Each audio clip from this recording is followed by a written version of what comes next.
मैं आपको मोक्षदा एकादशी की कहानी सुनाती हूँ। व्रत वाले दिन एकादशी की कहानी सुनना बहुत जरूरी भी होता है और महत्वपूर्ण भी होता है। व्रत कथा जरूर सुननी चाहिए। एकादशी तिथि 30 नवंबर को सांझ को लगभग 9:30 बजे आरंभ हो जाएगी, इसलिए शाम के भोजन में चावल का उपयोग मत करिए। एकादशी तिथि को 1 दिसंबर को सुबह लगभग 4:22 से और रात्रि को लगभग 1 बजे तक एक व्यतिपात नाम का योग रहेगा। कहते हैं व्यतिपात नाम का योग जिस समय एकादशी के दिन हो, उस समय किया गया जाप, उस समय किया गया तप, उस समय किया गया दान, ये लाखों गुना अधिक प्रभावशाली माना जाता है। एकादशी के लिए कहते हैं एकादशी व्रतम ये च कुर्वन्ति श्रद्धयान्विताः तेषां पापानि नश्यन्ति पितरस्य देवं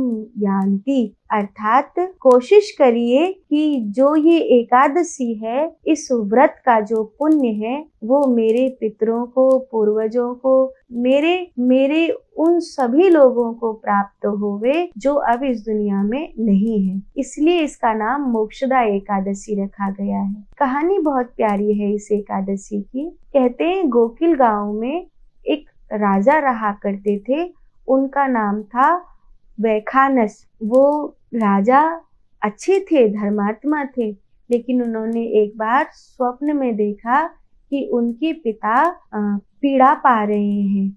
मेरे पिता मृत्यु के पश्चात मुक्त नहीं हुए हैं, मेरे पिता पीड़ा पा रहे हैं। इस बात से दुखी होकर के राजा ने पर्वत मुनि से जाकर पूछा कि एक पुत्र के रूप में मैं अपने पिता के लिए क्या कर सकता हूँ, क्योंकि धर्मात्मा संतान अपने पिता की मुक्ति के लिए जो कुछ कर सकता है वो सब करेगा, तो मैं अपने पिता को इस प्रकार तड़पते हुए नहीं देख सकता। आप मुझे कोई उपाय बताइए। तो पर्वत मुनि कहते हैं किसी प्रारब्ध के संयोग के कारण तुम्हारे पिता को मोक्ष प्राप्त नहीं हुआ है। हालांकि वो धर्मात्मा राजा थे, पर मृत्यु के समय बने हुए संयोग के कारण उनको मोक्ष प्राप्त नहीं हुआ है। अभी माघ शीस के शुक्ल पक्ष की एकादशी तिथि है। तुम ऐसा करो, इस एकादशी का व्रत करके गीता जी के 7वें अध्याय का पाठ करो और इस अध्याय का पाठ करके अपने पिता को पिंडा पानी दो। अपने पिता के निमित्त से कुछ दान पुण्य जो तुम्हारे पिता को प्रिय हो, ऐसी वस्तुओं का दान पुण्य करो, या फिर 12 दानों में से कोई भी दान तुम्हें जो भी तुम्हारी सामर्थ्य में हो उसे करके इस एकादशी का पुण्य अपने पिता के मोक्ष के लिए समर्पित करो।